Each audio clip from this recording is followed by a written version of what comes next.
할렐루야. 1월 6일 오늘 우리가 함께 읽을 말씀은 창세기 6장, 마태복음 6장, 에스라 6장, 사도행전 6장입니다. 창세기 6장에는 인류의 타락과 하나님의 심판 이야기가 나옵니다. 아담의 범죄 이후에 그의 후손들은 죄에 익숙해졌습니다. 그 결과 죄악이 세상에 가득해졌고 인간의 마음으로 생각하는 모든 계획이 악해졌습니다.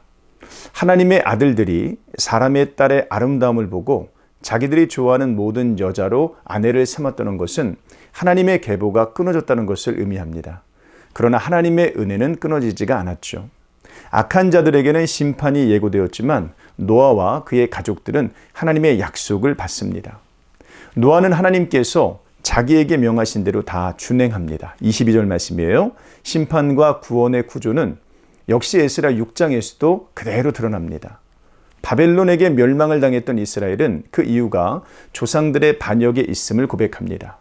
우리 조상들이 하늘에 계신 하나님을 노엽게 하였으므로 하나님이 그들을 갈대아 사람 바벨론 왕 느부갓네살의 손에 넘기심에 그가 이 성전을 헐며 이 백성을 사로잡아 바벨론으로 옮겼더니 반역은 심판을 불러옵니다.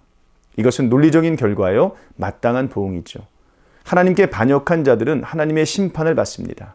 그러나 하나님은 은혜 베풀기를 좋아하시는 분이십니다. 심판 가운데 구원을 행하시는 분입니다. 노아 때 방주를 마련하여 구원을 베푸신 것처럼 에스라 시대에는 성전을 건축하여 이스라엘 가운데 또 임하여 주십니다. 구원을 베푸시기 위해 권력자들을 수단 삼으시는데 이번에는 다리오 왕을 사용하세요. 다리오 왕은 옛 문서를 확인한 후에 예루살렘 성전 건축을 허가합니다. 성전은 곧 완공됩니다. 성전 봉헌식을 하고 유월절을 지킴으로 이스라엘 백성들은 이 모든 것이 하나님의 은혜요 섭리라는 것을 고백합니다. 심판과 구원의 구조 앞에서 우리는 하나님의 은혜뿐만이 아니라 우리의 죄도 생각해 봐야 합니다. 마태복음 6장은 위선의 죄를 다뤄요. 사람들은 외적인 종교 행위 몇 가지로 신앙을 쉽게 획득하고자 하죠. 예수님은 위선자의 가장 중요한 특징을 사람에게 보이기 위한 동기라고 말씀하세요. 위선자는 사람에게 보이려고 종교 행위를 합니다. 기도, 구제, 금식 등의 종교 행위를 통해 명예를 얻고자 합니다. 평판은 그들을 움직이는 가장 중요한 동기입니다.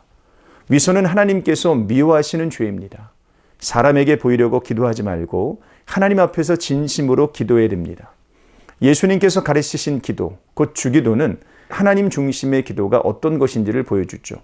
금식하는 자도 위선을 경계해야 됩니다. 무엇보다 마음과 행위의 관계를 바르게 잘 이해해야 됩니다. 마음으로부터 행위가 나오기 때문이죠. 하나님을 마음에 담은 사람은 하나님 중심적인 행위를 하죠. 하나님께 의지하고 하나님을 우선시합니다. 사도행전은 그의 나라와 그의 의를 구하는 자들에 관한 기록입니다. 사도행전 6장에는 초대교회가 맞이한 최초의 내적 위기가 나오게 돼요.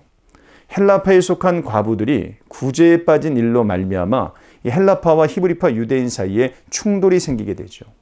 사도들은 내적 위기에 맞서 지혜를 발휘합니다.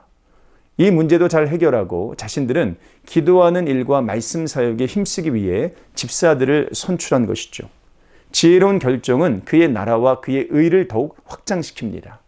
하나님의 말씀이 점점 왕성하여 예루살렘에 있는 제자의 수가 더 심히 많아지고 내적 위기를 해결한 초대교회가 이번에는 외적 위기를 또다시 만납니다. 복음을 전파하던 스데반이 공회에 끌려간 거예요. 그러나 심판 가운데 구원의 은혜를 전하는 스데반의 얼굴은 천사와 같았습니다. 이와 같이 오늘도 말씀 가운데 흥왕하는 믿음의 권속들 되시기를 주님의 이름으로 축원합니다.